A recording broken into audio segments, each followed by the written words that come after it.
Everybody, I am back. I'm in studio today. This is Wednesday. I told you guys I'm going to start doing live streams on Wednesdays from now on too, because there's so much news that comes out throughout the week, and I want to make sure that we cover all of it. I hope you guys can all hear me good and well. Let me know in the comments. As always, feel free to leave a comment about anything I'm talking about here today.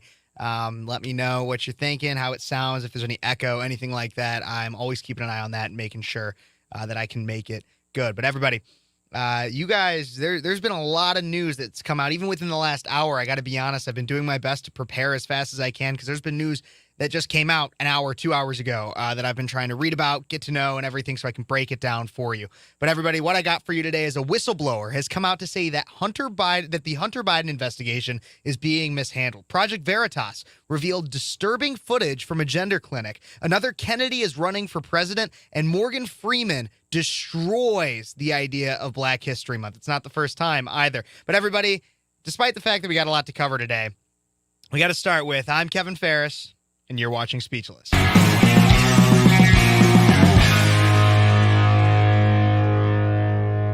Yes, so don't forget, everybody, to like, subscribe, ring that notification bell, as I said. Want to know what you guys are thinking. And I also got to say, make sure you guys are hitting all for that notification bell, because I don't know if YouTube shadow banning me or anything. And make sure you're actually subscribed, because we know our YouTube overlords are trying to make sure that only certain information gets out to people. So everybody, make sure you like, subscribe, ring that notification bell, share with your friends too. But we're going to start off with the title story here.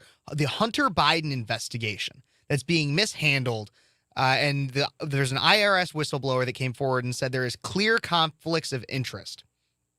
Now, this comes at a really odd time, because just 2 days ago, according to multiple news sources, including the New York Post, this is before this IRS whistleblower, 6 more Bidens may have gained from family business schemes. And this is according to Kentucky GOP Congressman Comer. But here is the story. This is according to the New York Post. 6 more members of the Biden clan may have benefited from the family's various business schemes, bringing the total number of kin implicated up to 9. House Oversight Committee Chairman James Comer revealed that Monday. The findings come after Kentucky GOP congressmen and other lawmakers on the panel examined suspicious activity reports sent by the banks to the Treasury Department, alerting of the potential criminal activity. Thousands of pages, this is quotes from Comer, thousands of pages of financial records related to the Biden family, their companies, and associates' business schemes were made available to members of the House Committee on Oversight and Accountability, which confirmed the importance of this investigation. The Biden family enterprise is centered on Joe Biden's political career and connections, and it has generated an exorbitant amount of money for the Biden family. We've identified 6 additional members of Joe Biden's family who may have benefited from the Biden's family business and that we are investigating, bringing the total number of those involved or benefiting up to 9. So it appears that his first son, Hunter, received about $610,000 in payments as a part of a 2017 deal. Brother James Biden got roughly $360,000, and the president's daughter-in-law, Hallie Biden, received $25,000. That is what is confirmed. And the panel's March memo also listed a, quote, unknown Biden, who received 4 payments in 2017, totaling $70,000. And on Monday, Comer did not provide any clues as to who the 6 new Biden family members were, but the House Oversight Committee will continue to pursue additional bank records to follow the Biden's tangled web of financial transactions. So this is all according to Monday. Rep. Nancy Mace, who reviewed the 100 or so suspicious activity reports alongside Comer, said in a tweet Monday that it's wild the amount of Biden family members involved, and hinted that evidence has been uncovered pointing to prostitution rings. She said, I'll have to tell you, there are many more Bidens involved than we previously knew. And every time you look under a stone, there's so much more you have to investigate, because it's wild the number of family members involved, Mace said in a video posted to Twitter. And it's even the amount of money that we're talking about in these suspicious activity reports is astronomical. And the accusations therein, the source of the funding, where the money's going, the shell companies, prostitution rings, etc. It's insanity that it's not been investigated in the way that it should be, she added. So that was something that Nancy Mace said on Monday, a Republican from South Carolina. She said, it's insanity to me that it's not been investigated in the way it should be. That's what Nancy Mace said on Monday in a video posted to Twitter. Now, it's kind of funny because now, 2 hours ago, According to Fox News, Hunter Biden investigation being mishandled. There's clear conflicts of interest, according to an IRS whistleblower. Crazy how Nancy Mace brings up it's not being investigated in the way it should be. And then today, 2 days later, there is a whistleblower that comes out and tells us affirmatively that it's not being handled in the way that it should be. So, going on with this story, an IRS criminal supervisory agent seeking whistleblower protection claims the investigation into Hunter Biden is being mishandled by the Biden administration. In a letter dated April 19th, 2023, which is today, attorney Mark D. Lytle of Washington, D.C.-based law firm Nixon Peabody LLP tells members of the United States House of Representatives and U.S. Senate that his client has been overseeing the, quote, ongoing and sensitive investigation of a high-profile, controversial subject since early 2020 and would like to make protected whistleblower disclosures to Congress. The story was first reported by the Wall Street Journal, and Fox News has since confirmed the story through a source familiar with the investigation that the subject at issue is Hunter Biden. So here's the thing: in the letter today, it never explicitly says Hunter Biden, but the Wall Street Journal and then Fox News have both confirmed that with a source familiar with the investigation, that it is Hunter Biden. So we know it's Hunter Biden. For anybody out there that's going to be like, oh, well, the letter didn't actually say Hunter Biden, all those lefties that like to get on my ass about that. Yeah, it's confirmed by multiple news sources, including the Wall Street Journal and Fox News, that it is talking about Hunter Biden. And so in Wednesday's letter, Lytle, the attorney, said his client has already made legally protected disclosures internally at the IRS. The protected disclosures quote, contradict sworn testimony to Congress by a senior political appointee. Okay, so here's what that means before we go on more into this article. So it says the protected disclosures, quote, contradicts sworn testimony to Congress by a senior political appointee. Meaning, and so if it's a senior political appointee, it's likely somebody in the executive branch, somebody that is within Biden's either cabinet or that works closely with Biden and has had to testify before Congress. Who this is, I don't know. It doesn't necessarily say that in here. I'm sure that's news that we will get at some point when this whistleblower, if he gets his protections granted and everything, we'll find out more. But so that means that this whistleblower has information that basically shows that, or could prove that somebody within the Biden administration committed perjury to Congress in regards to these investigations into Hunter Biden's business dealings. Lytle also said that his client has information that the investigator failed to mitigate, quote, clear conflicts of interest, adding that the investigator allegedly allowed preferential treatment and politics to infect decisions and protocols normally followed by law enforcement professionals if the subject was not politically connected. Quote, my goal is to ensure that my client can properly share his lawfully protected disclosures with congressional committees. Thus, I respectfully request that your committees work with me to facilitate sharing this information with Congress legally and with the fully informed advice of counsel.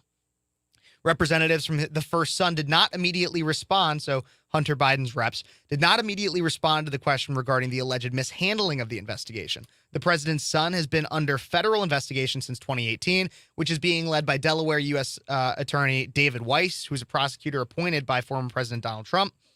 And Fox News first reported, so it keeps going on, this article about how the first reported in 2020 that Hunter Biden was subject of a grand jury investigation. He has yet to be charged with any crimes. The House Committee on Oversight and Accountability Chairman James Comer, who I mentioned earlier, who's a Republican from Kentucky, told Fox that efforts by the Biden administration to block efforts to charge Hunter were, quote, deeply concerning.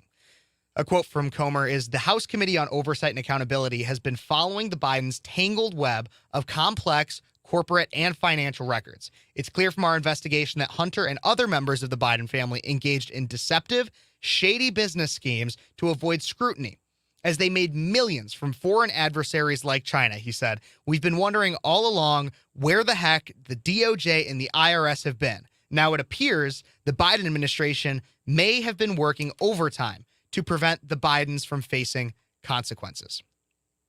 Now, I think that's incredibly important.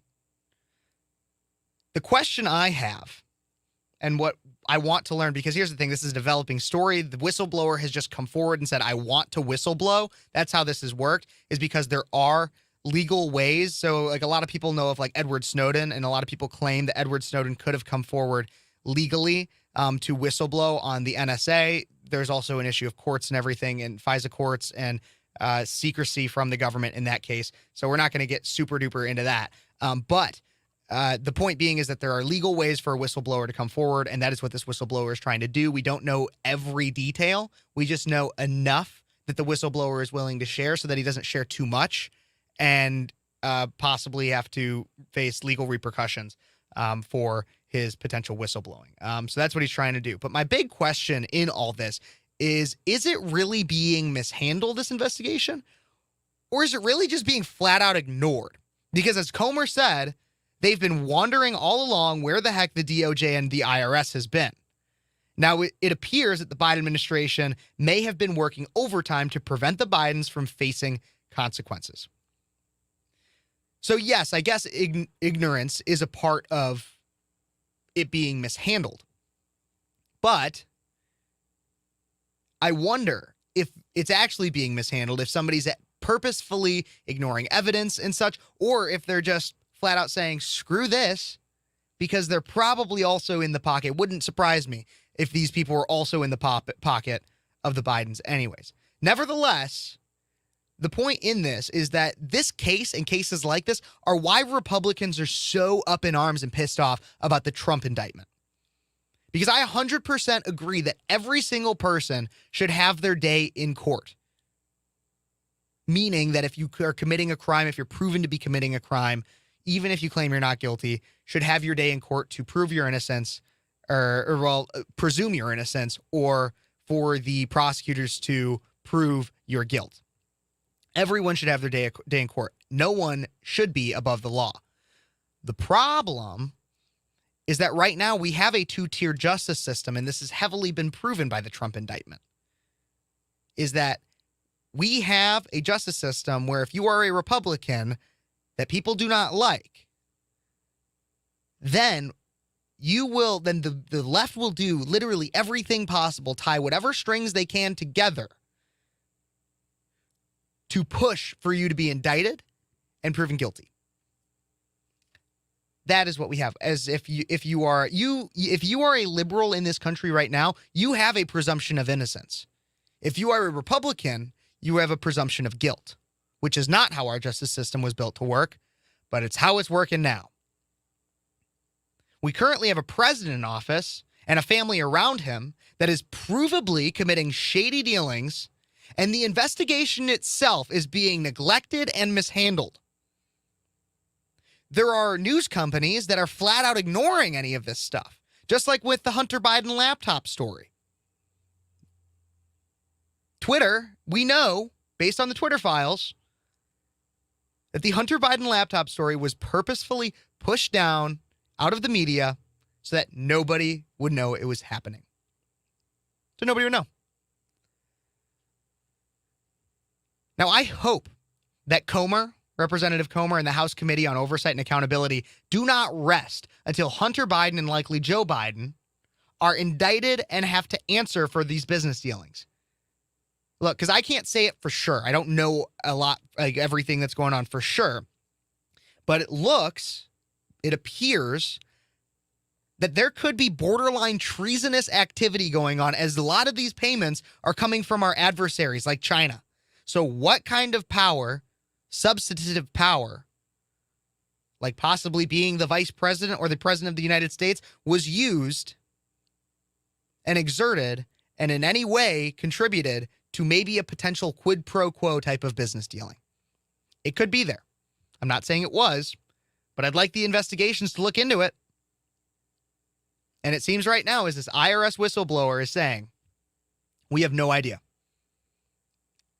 It is being incredibly mishandled, and we really don't know. There's a lot more to look into that, but that's one story I will be following for a while through that. Everybody, as I transition to the next story here, a reminder, you guys can post comments and everything. Let me know what you're thinking about the things I have to say. I want to answer any questions that you might have too.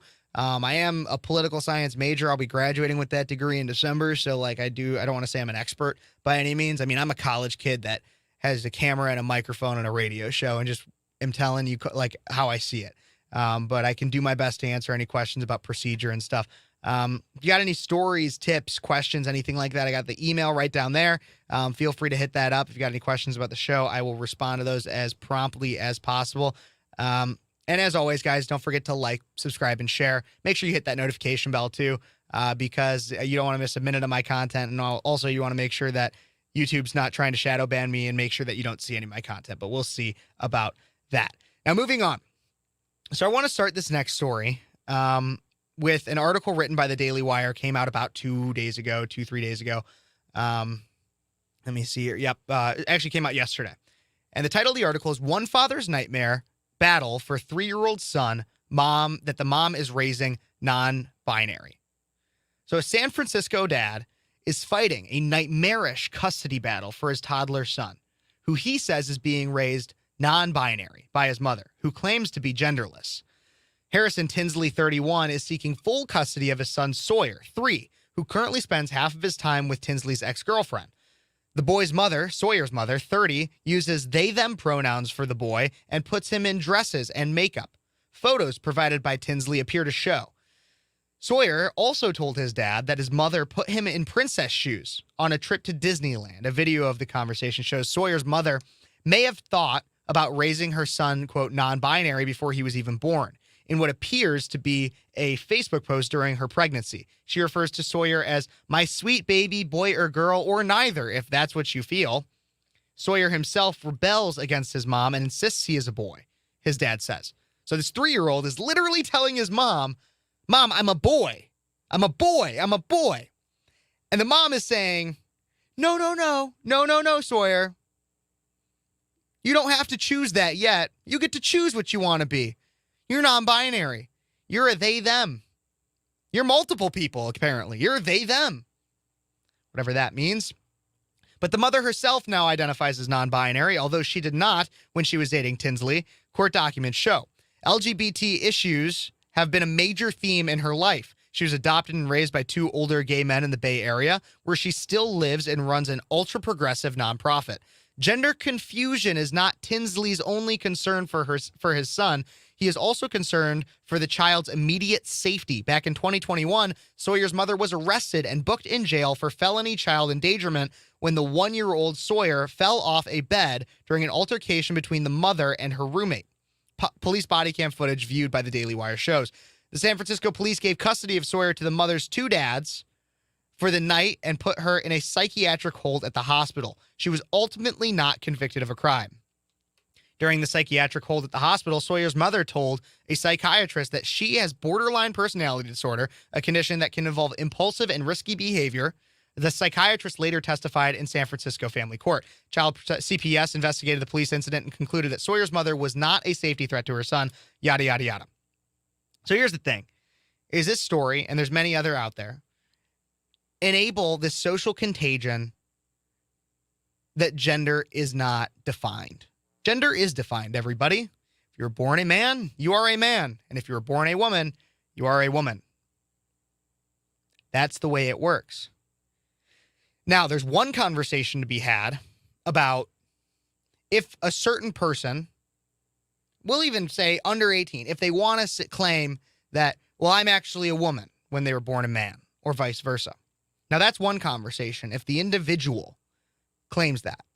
They're under 18, 100%, you should have the conversation, well, why do you feel that way? And get down to the root of it. And oftentimes, I guarantee you'd find, oh, it's just that this is a girl who likes to play sports and do more guy things. Or this is a guy who might like some dolls or might like some more effeminate things, likes the color pink, whatever.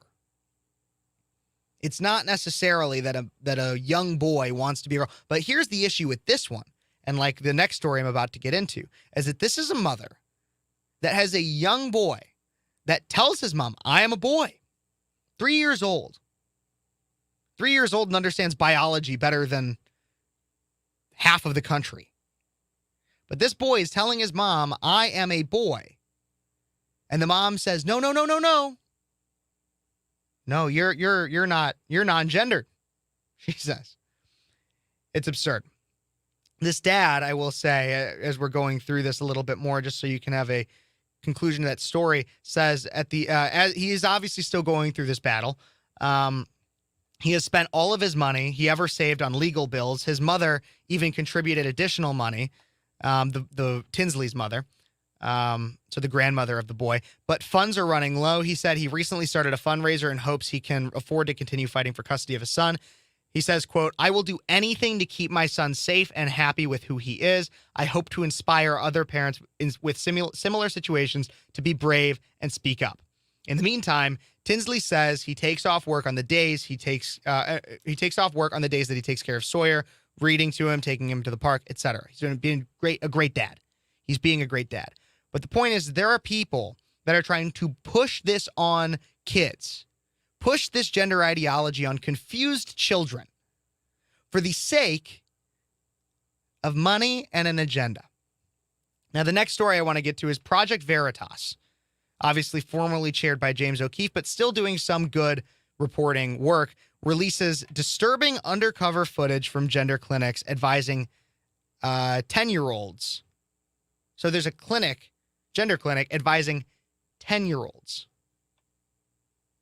It's absurd. It is crazy. Now, this is also according to the Daily Wire, but obviously from a video from Project Veritas. I am going to pull up that video now so that we can all watch it. But it's just crazy. There's a multi-state investigation that exposes a connected transgender health doctors prescribing puberty blockers to minors. And I don't know if you guys saw What is a Woman. We're going to talk a little bit about the things that are brought up in What is a Woman in this, but we're going to start off here with this video right here. So let's watch this. Patients who are starting as young as 8, 9, we have a list of gender-affirming therapists that we can provide to. So pediatric trans care definitely exists. They said it was transition or suicide.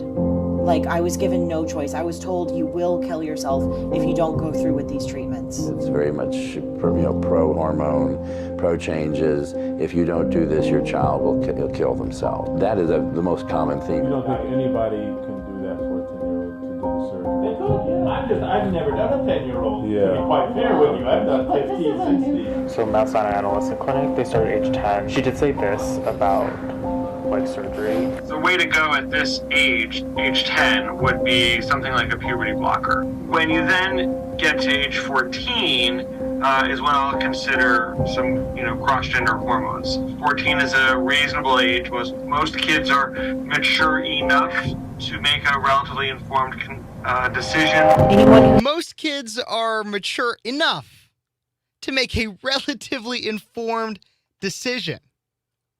I would beg to differ, doctor. I would beg to differ. I was an idiot at 14. I can't tell you anybody who could tell you that at 14, they were mature enough to make a life-altering decision that is that consequential. I can't tell you a single person that would be able to tell you that at 14 they were that intelligent. There's a reason why 14-year-olds don't vote. There's a reason why 14-year-olds don't drive a car. There's a reason why 14-year-olds cannot buy a gun. There's a reason. There's a reason why 14-year-olds can't drink alcohol, can't buy cigarettes. Because they are not smart enough to make these kinds of decisions. It's because they cannot make a qualified decision as to what gender they are at that age. And there's countless stories of people that are fighting against this because they went through this predatory behavior. You saw in there testimony from people that had either children or themselves have gone through this that said, yeah, it was basically like you have to have these surgeries or you will commit suicide. That's what they're telling these kids. And Project Veritas, thank God, is coming out. Again, most kids, the quotes from this video, most kids are mature enough to make a relatively informed decision. Idiotic for anybody to say that. Most kids are not mature enough to make their own lunch before they go to school at ages 8, 9, 10. And yet we're going to say that they can elect to have a life-altering surgery that changes their genitals when legally they shouldn't have even had sex yet and known what that's like. Look, there's an argument to be had about elective trans surgeries as an adult.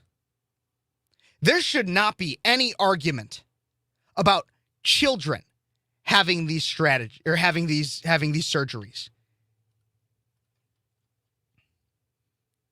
So, to go back into this article a little bit more, investigative journalist group Project Veritas on Wednesday released part 1. This is just part 1, everybody, of its series on practices of gender clinics in the United States obtained via undercover video.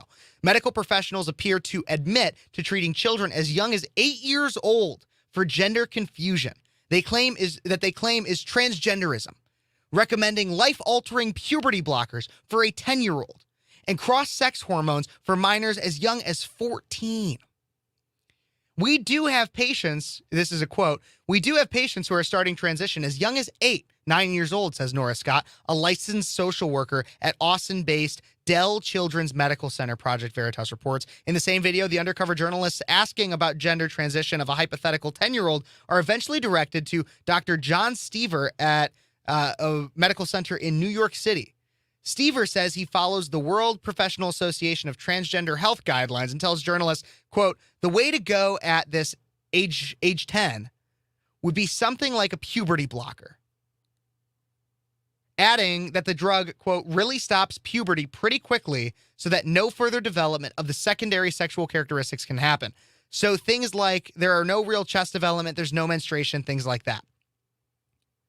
Okay, one, if you guys have watched What is a Woman, the way Matt Walsh and other and pro like reality and pro science doctors describe this is that you can't just put a pause. You don't just put a pause on puberty. Puberty wants to happen whether you like it or not. These drugs have serious side effects. One of the drugs that they use, Lupron, is also used to chemically castrate sex offenders. So here is what these doctors are advocating for, is to basically chemically castrate kids in the name of gender-affirming care. And there's multiple people, like I said, that are coming out and stating their stories on what's happened. One of which is Chloe Cole.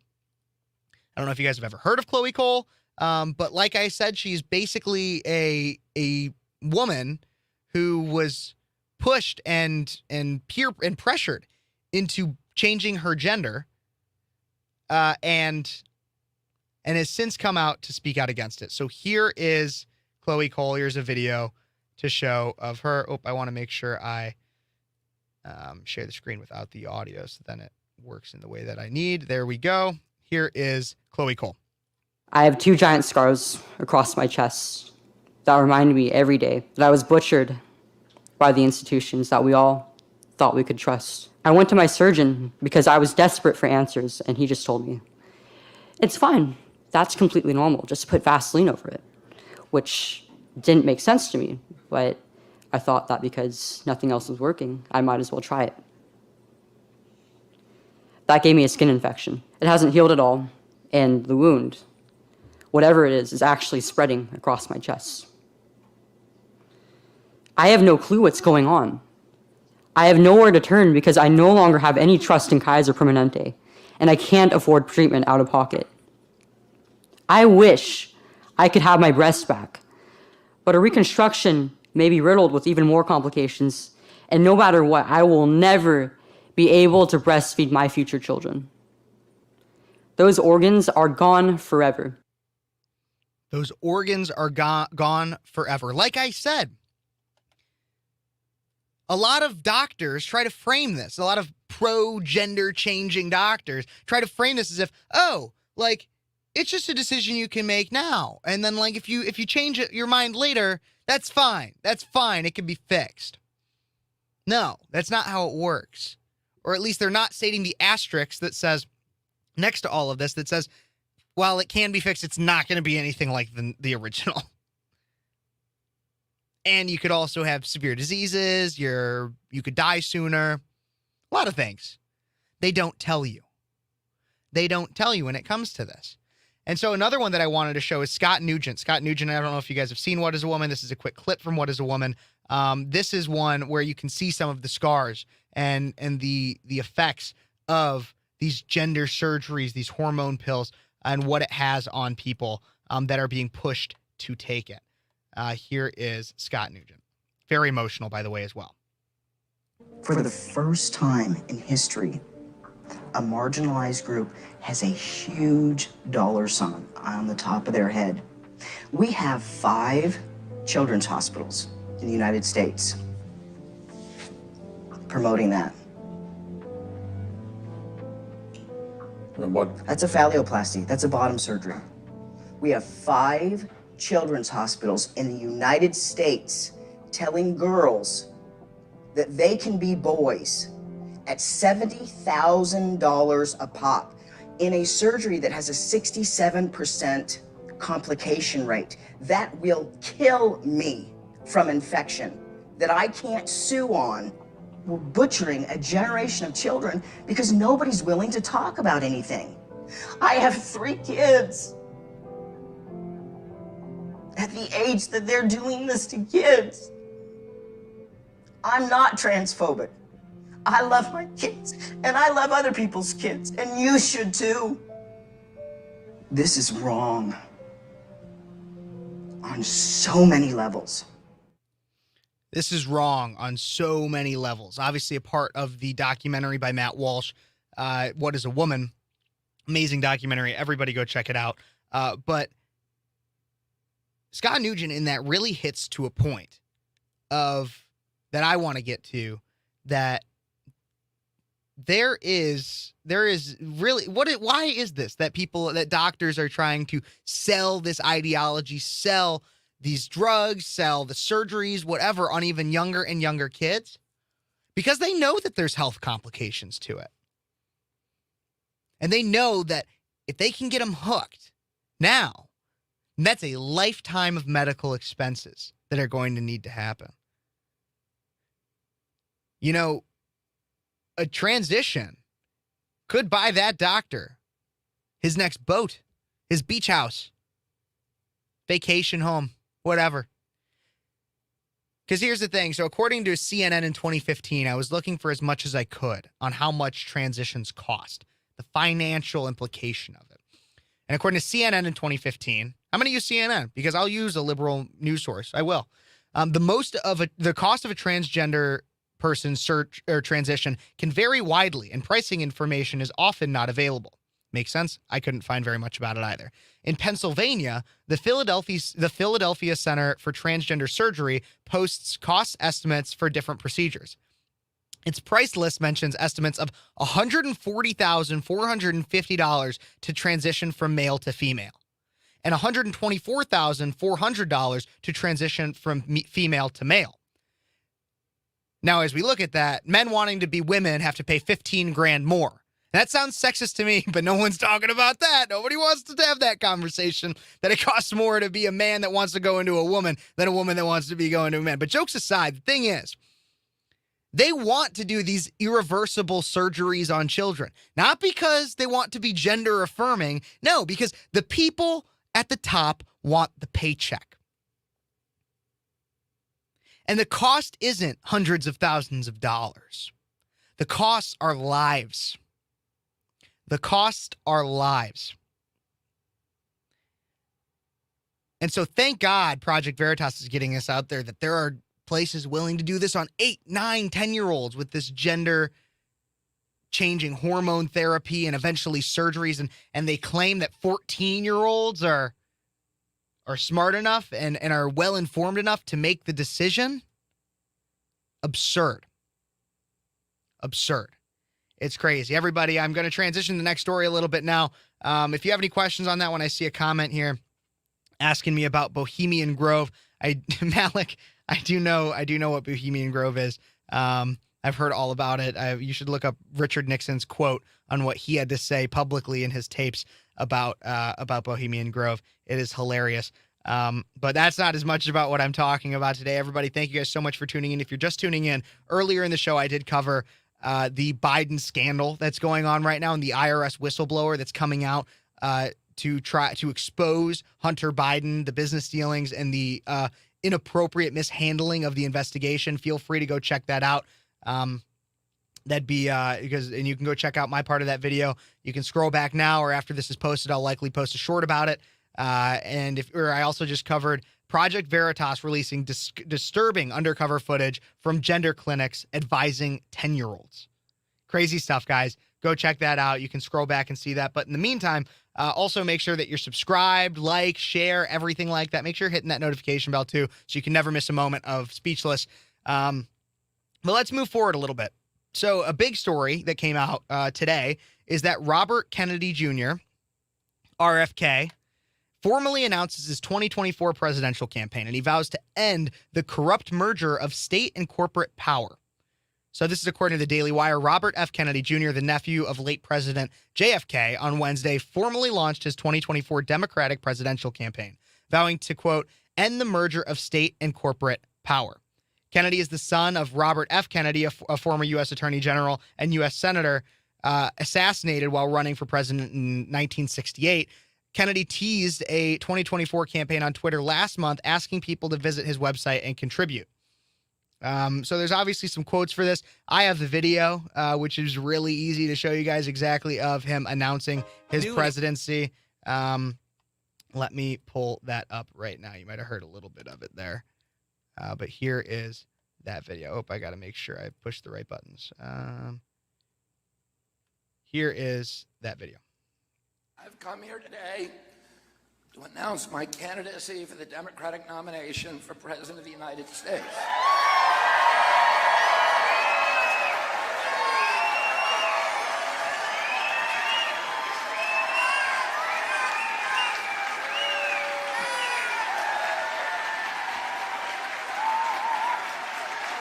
And my mission over the next 18 months of this campaign and throughout my presidency will be to end the corrupt merger of state and corporate power that is threatening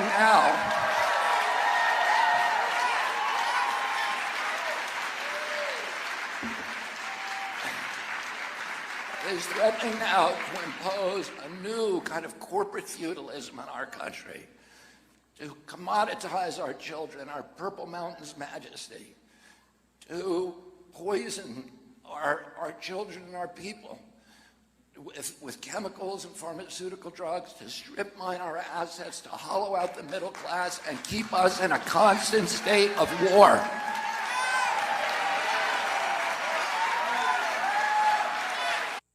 You know, I actually like a lot of what he has to say there, which means that he will do awful in this primary because he's running as a Democrat and he's running very much as a traditional Democrat. Can we also point out in that video, I'm going to scroll back. You guys should be able to hear this, but just listen to his voice. Of this campaign and throughout my presidency will be to end. It sounds like he's like struggling to speak even, right?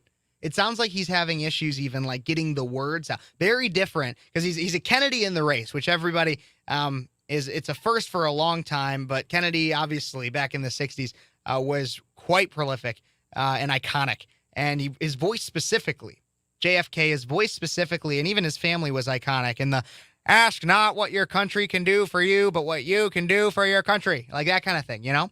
And it was very, very just an iconic voice. And for RFK alone in this speech, his voice does not sound strong. He sounds weak. It sounds like he's struggling to get the words out. And that's just the start of it. The other thing is he's also anti-vax. You can hear a little bit. I mean, he's framed as anti-vax. I think it's probably just the COVID vaccine, maybe.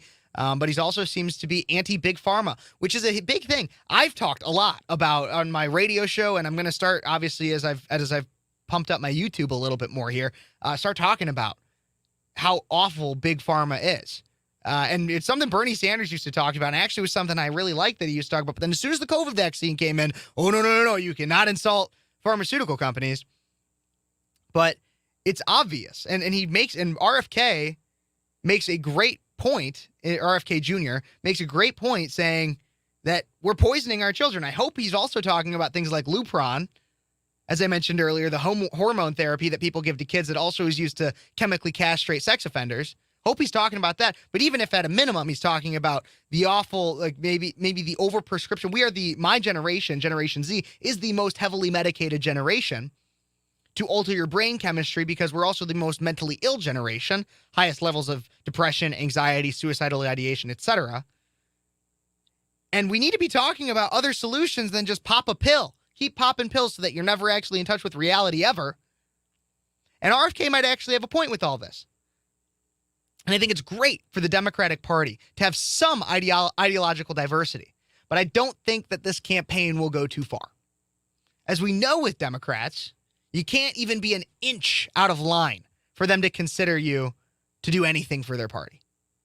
You can't even be an inch. Even Bernie Sanders. And I wasn't a big Bernie Sanders fan, but I will admit that the DNC totally screwed him over 2 elections in a row simply because he didn't follow every inch of their platform. So Robert F. Kennedy Jr., very interesting, and will be interesting to watch against Biden. That's the biggest thing, too, so he's running against Joe Biden right now.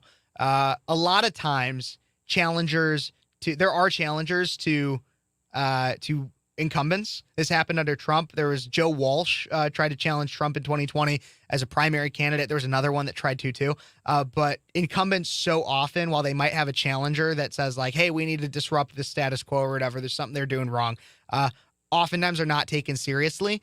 I actually think due to how low Joe Biden's approval rating is, that primary challengers like Robert F. Kennedy Jr. and Marianne Williamson could actually like possibly take a lead of some kind. You want to know why I think this is actually, so according to this Daily Wire article, following his announcement, a new national poll from USA Today and Suffolk University surveyed 14% of voters who supported Biden in the 2020 presidential election that said they would cast their vote for Kennedy in 2024. About 66% said that they would continue supporting Biden. 5% backed Marianne Williamson, and 13% remained undecided. Now, I got to be honest, I didn't fact check or I didn't check what Trump's numbers were. But RFK Jr., 14% when polling over, I would say actually polling over 10% against an incumbent is pretty remarkable. Because that means 10% of people that voted for, or in this case, 14% of people who supported Biden in 2020 would vote for Kennedy instead.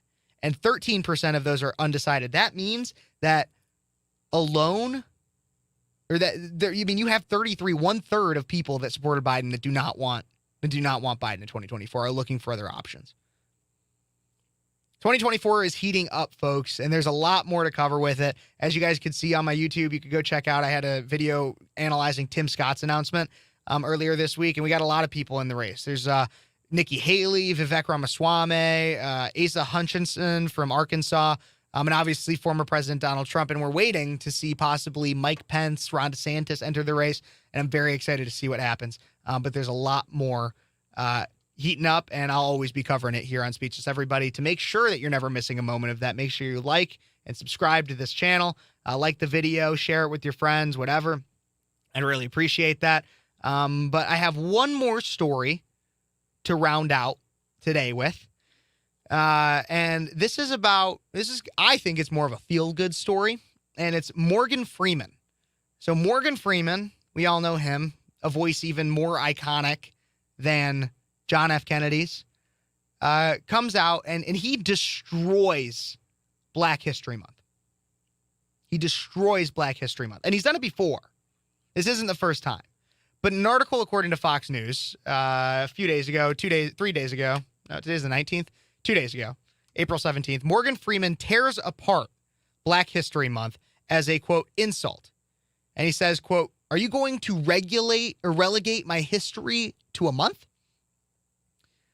So actor Morgan Freeman tore apart the term, quote, African American, and argued that the celebration of Black History Month was an insult during an interview with the Sunday Times over the weekend. Quotes from Morgan Freeman include 2 things I can say publicly that I do not like. Black History Month is an insult. You're going to relegate my history to a month, he asks. He also says, African American is an insult, the term. I don't subscribe to that title, Freeman added.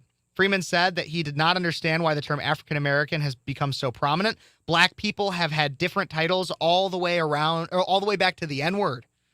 And I do not know how these things get such a grip, but everyone uses African American. What does it really mean, he asks. Freeman also argued that people talk about, quote, Irish Americans and Italian Americans, but not Euro Americans. This is a great, that's a great analogy right there. People talk about Irish Americans and Italian Americans, but not Euro Americans. Are you going to just clump everybody into European? I think that's a great argument. Also, you say Africa as if it's a country when it's a continent like Europe, he said. Freeman drew national attention in 2005 when he similarly criticized Black History Month.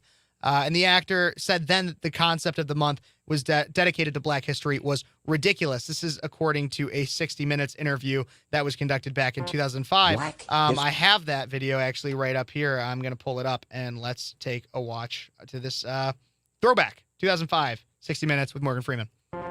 Black History Month you find ridiculous. Why? You're going to relegate my history to a month? Oh, come on. What do you do with yours? Which month is White History Month? No, well, come on, tell me. Well, I'm Jewish.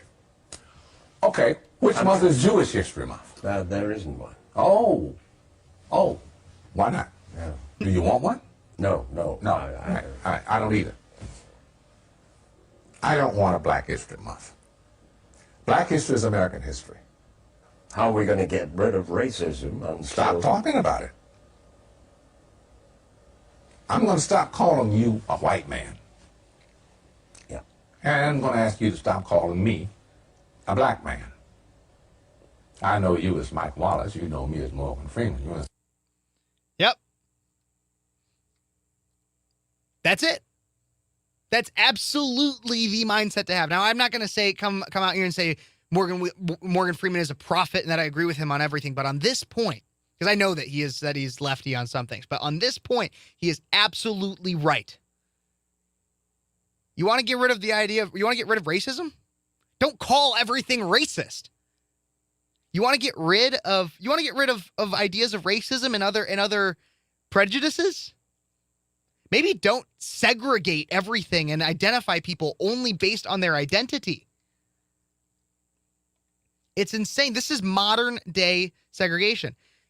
Simply, Morgan Freeman has the right perspective. And the thing is it seems like we have a month for everything now. In fact, we kind of do.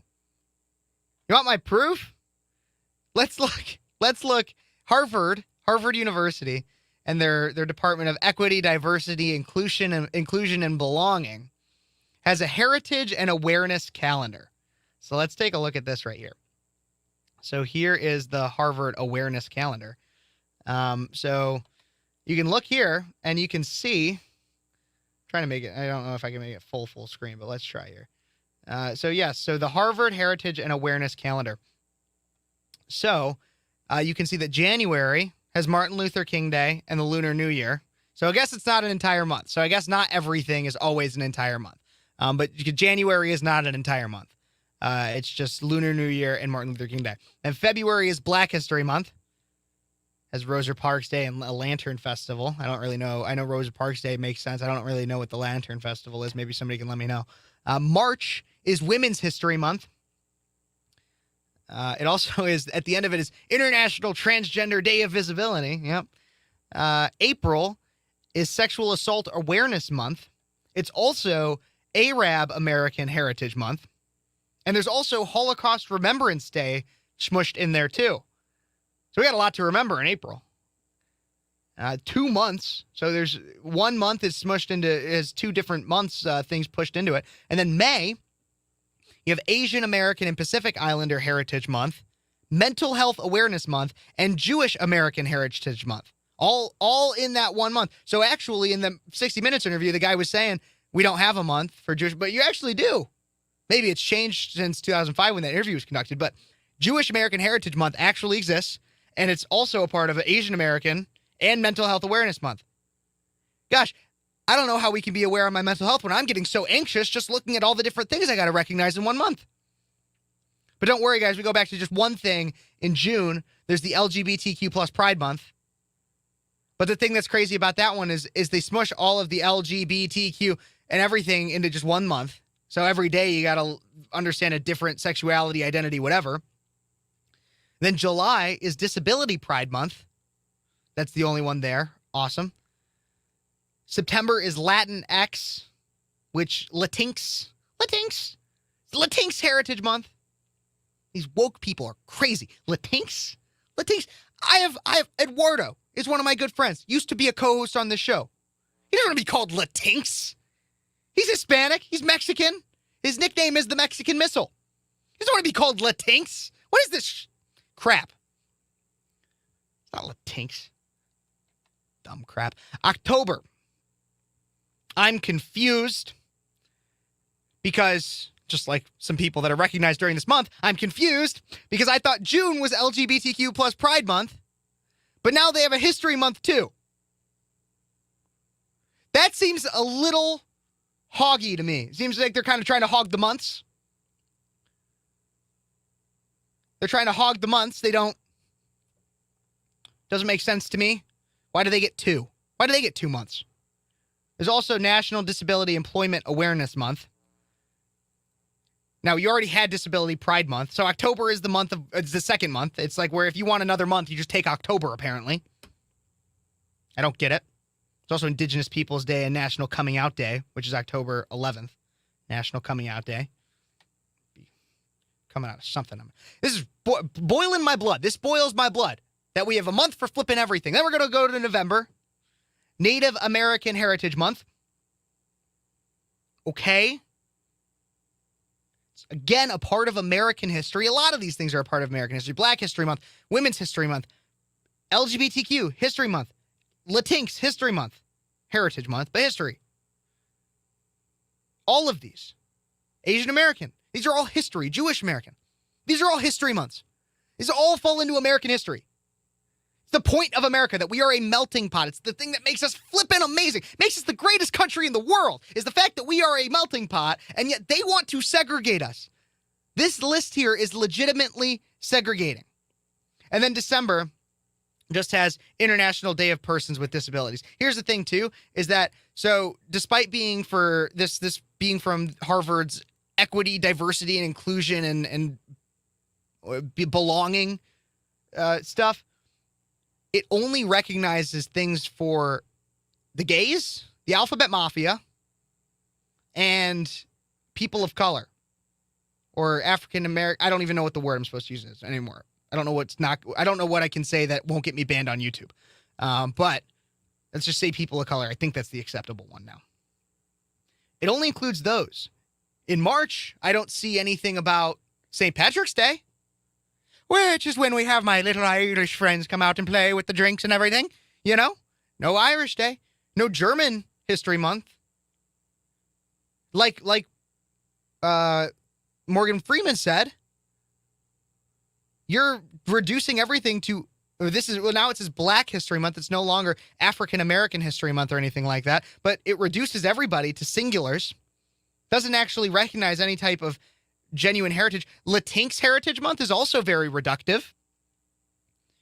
Chilean culture is much different than Argentinian culture, is much different than Mexican culture, is much different than Brazilian, I don't know if that, Brazilian I think is considered a Latin country. I know they don't speak Spanish there, they actually speak Portuguese. But the point being is that all of this is so reductive. In trying to push people towards their identities and trying to say we're being inclusive, what they are really doing is separating us more. What they are really doing is separating us more.